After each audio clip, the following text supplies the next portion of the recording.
অনেক দিন আগের কথা। এক গ্রামে বাস করতো এক দুষ্টু শিয়াল। শিয়ালটির কাজই ছিল জঙ্গলের সব পশু পাখিকে বিরক্ত করা। কখনো কখনো বাঘ মামার ফসল খেয়ে ফেলা, কখনো কখনো হাতি ভাইয়ের কলা খেয়ে ফেলা। দুষ্টু শিয়ালটির কাজই ছিল এমনটা। এমনই একদিন, দেখো গিন্নি, আমি গ্রাম থেকে কতগুলো মুরগি ধরে নিয়ে এসেছি। ও মা, তুমি মুরগি কোথায় পেলে গো?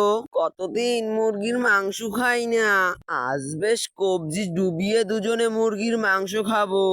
মুরগি আর কোথায় পাবো? গ্রামের মানুষগুলো এত ভীতু না। আমি গ্রামের রাস্তা থেকে হেঁটে যাচ্ছিলাম, তখনই গ্রামের মানুষ আমাকে দেখে ভয় পেয়ে পালিয়ে গেল। তারপর আমি মুরগি নিয়ে চলে এলাম। আচ্ছা, তুমি বরং মুরগিগুলো এখানে রেখে হাত মুখ ধুয়ে আসো। তারপর দুজনে মিলে মুরগি খাবো। আর বাঘও মুরগিগুলো ওখানে রেখে চলে যায় পুকুর ঘাটায় হাত মুখ ধুতে। ওদিকে বাঘ ও বাঘিনীর কথা কান পেতে শুনে ফেলে দুষ্টু শিয়ালটিতে।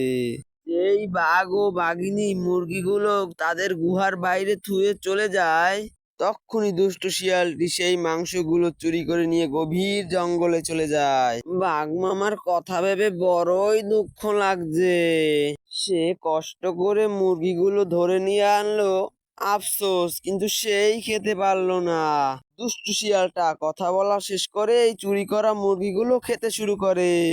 আহ, কতদিন পর মুরগির মাংস খেলাম, জীবনটা আমার জুড়িয়ে গেল। মুরগির মাংসগুলো খেয়ে শরীরটা বড্ড ক্লান্ত লাগছে, যাই একটু বিশ্রাম করে নি, তারপর ভাবা যাবে কার তা কখন চুরি করা যায়। ওদিকে বাঘ ও বাঘিনী ফিরে এসে দেখে সেখানে তাদের মাংসগুলো নেই। তারপর বাঘ ও বাঘিনী ভাবতে লাগলো মাংসগুলো গেল কোথায়। এক্ষুনি একটি টুনি উড়ে এসে বাঘকে বলল, বাঘ মামা, তোমার হয়েছে কি? তোমাকে এত উদাস দেখাচ্ছে কেন? কি আর বলবো তোমাকে, সকালবেলা দুটো মুরগি ধরে এনেছিলাম, কিন্তু এখন দেখছি সেগুলো নেই। টুনি বলল, ও তাহলে এই ব্যাপার।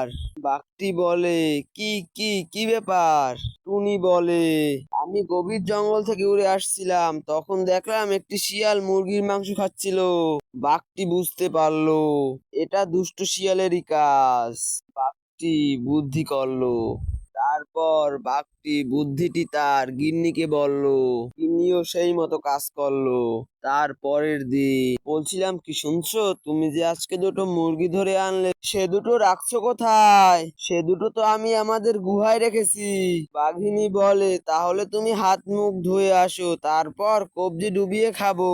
তারপর বাঘটি হাত ধোবার কথা বলে তাদের গুহার পিছনে গিয়ে লুকিয়ে পড়ে।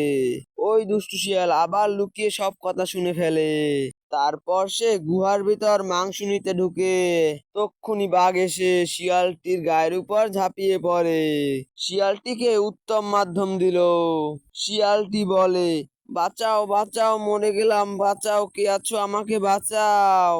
কিছুক্ষণ পরে দুষ্টু শিয়ালটির মৃত্যু ঘটলো।